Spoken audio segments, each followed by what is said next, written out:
ओम नमः शिवाय। मित्रों, मैं आचार्य चंद्र प्रकाश परम कल्याण साधना यूट्यूब चैनल में आप सबका स्वागत करता हूं। आज मैं आपको बताऊंगा कि हम कैसे पता करें कि भगवान शिव की हमारे ऊपर कृपा हो रही है। इसके लिए कुछ चिन्ह हैं, कुछ साइन हैं, कुछ संकेत हैं जिनसे हम पता कर सकते हैं, जान सकते हैं कि भगवान शिव की हमारे ऊपर कितनी कृपा हो रही है। बात करने से पहले मेरा एक छोटा सा निवेदन है कि अगर आप चैनल पर पहली बार विजिट कर रहे हैं तो चैनल को सब्सक्राइब करके बेल आइकन को प्रेस कर दें और ऑल पर सेट कर लें ताकि आने वाली हर वीडियो का नोटिफिकेशन आपको मिल जाए। वीडियो को लाइक अवश्य करें अगर जरा भी आपको वीडियो अच्छा लगता है तो, क्योंकि लाइक करने से आपकी एक लाइक का बहुत बड़ा महत्व है। इससे हमको प्रोत्साहन मिलता है नई वीडियो बनाने के लिए। आइए अब हम चर्चा करते हैं मुख्य विषय पर कि वो कौन से चिन्ह हैं, वो कौन से संकेत हैं जिनसे हमको पता चलता है कि भगवान शिव की हमारे ऊपर कृपा है। पहला चिन्ह है, पहला संकेत है पूर्वानुमान या पूर्वाभास। हमें जब हम साधना करते हैं, बाहरी लक्षण हमें पता चलें या ना चलें, साधना में प्रकट होती दिखाई दे अथवा ना दे, लेकिन हमें भविष्य में होने वाली घटनाओं का ज्ञान होना शुरू हो जाता है।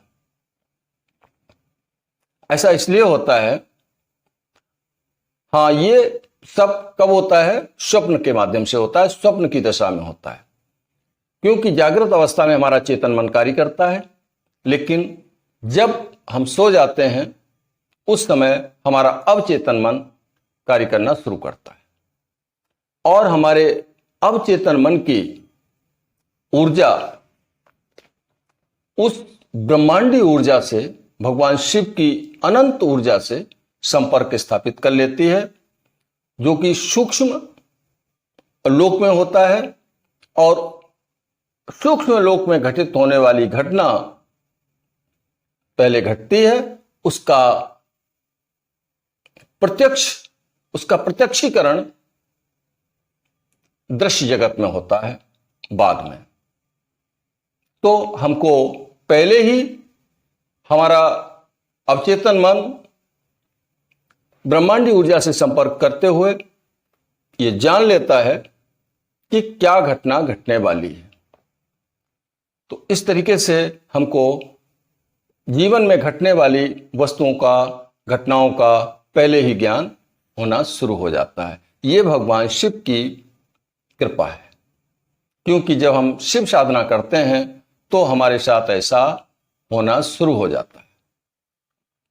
दूसरी कृपा क्या है? दूसरी कृपा है वाणी सिद्धि। वाणी सिद्धि जब हम साधना करते हैं तो हमारे अंतःकरण का, हमारे अंतर अशुद्धि समाप्त होने लगती है और हमारा अंतःकरण स्वच्छ हो जाता है। हमारे शरीर में व्याप्त, हमारे शरीर में स्थित प्रमुख 3 चक्रों का जागरण शुरू हो जाता है। वो 3 चक्र हैं अनाहत चक्र, जो हृदय के पास होता है, विशुद्धि चक्र जो कंठ में होता है, और आज्ञा चक्र जो हमारी दोनों आंखों के बीच में होता है। इन तीनों चक्रों का जागरण होना शुरू हो जाता है और इनकी ऊर्जा केंद्रीभूत होकर के भगवान शिव की ब्रह्मांडी ऊर्जा से संपर्क स्थापित कर लेती है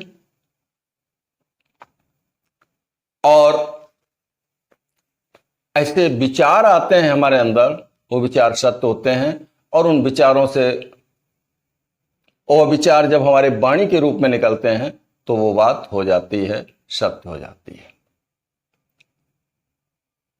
इससे हमको वाणी की सिद्धि प्राप्त होती है। कुपित होकर के, दुखी होकर के यदि हम किसी को श्राप दे देते हैं तो वो श्राप सत्य हो जाता है। खुश होकर के किसी को आशीर्वाद देते हैं, किसी को वरदान देते हैं, तो वो भी सिद्ध हो जाता है, सत्य हो जाता है। ये भगवान शिव की दूसरी कृपा है। तीसरी कृपा क्या है? जब हमारा अंतःकरण स्वच्छ हो जाता है, उस समय हमारे जो विचार आते हैं वो बिल्कुल शुद्ध होते हैं। हमारे कोई समस्या है और उस समस्या पे हमारा ध्यान जाता ही जाता है। हालांकि साधना हम कर रहे हैं, लेकिन जिस समस्या से हम परेशान हैं वो तो हमारे अवचेतन मन में है ही। तो अवचेतन मन भगवान शिव की ऊर्जा से संपर्क करके वहां से हल खोज लेता है, और उसके आधार पर जब हम उस सॉल्यूशन को कार्य रूप में परिणित करते हैं तो हमारा काम बन जाता है। हमें कुछ ऐसे साधन प्राप्त हो जाते हैं, हमें कुछ ऐसी सहायताएं प्राप्त हो जाती हैं कि हमारे बिगड़े हुए कार्य बनने लगते हैं। इसी को कहते हैं मनोकामनाओं की सिद्धि, मनोकामनाओं की पूर्ति।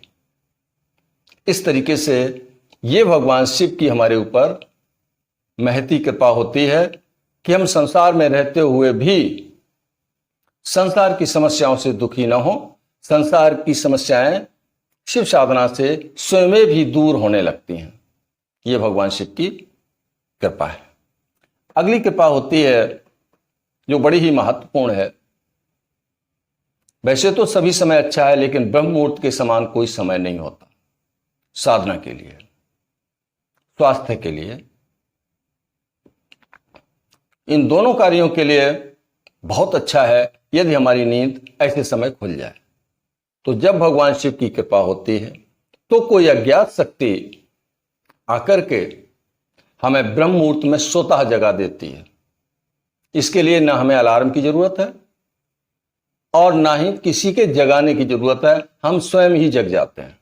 अगर ऐसा होने लगे हमारे जीवन में तो आप समझ लेना कि हमारे ऊपर भगवान शिव की महती कृपा शुरू हो गई है।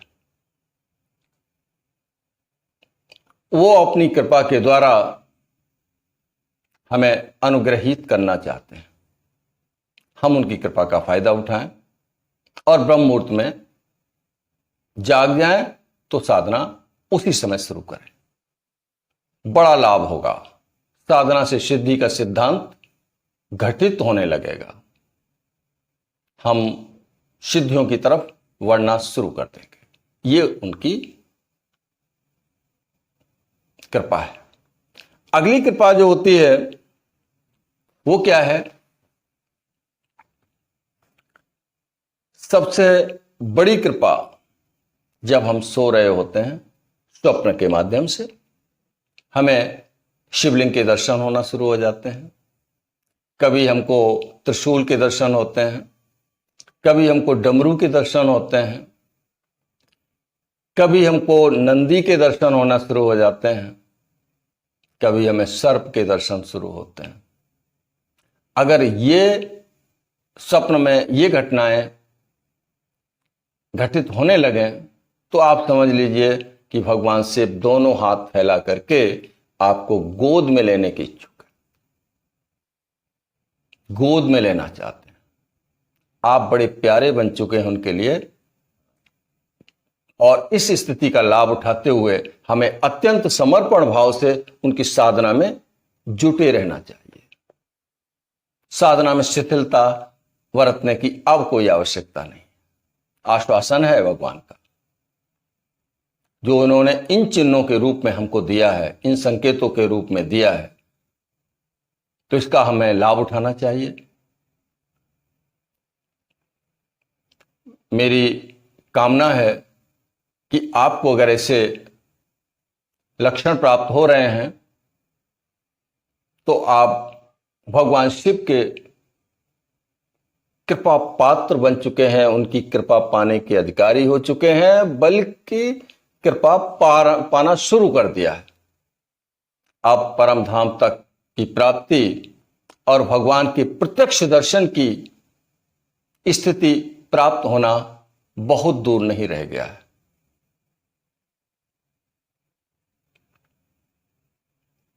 आशा करता हूं वीडियो में दी गई जानकारी आपको अच्छी लगी होगी। अच्छी लगी है तो इसे लाइक जरूर करें।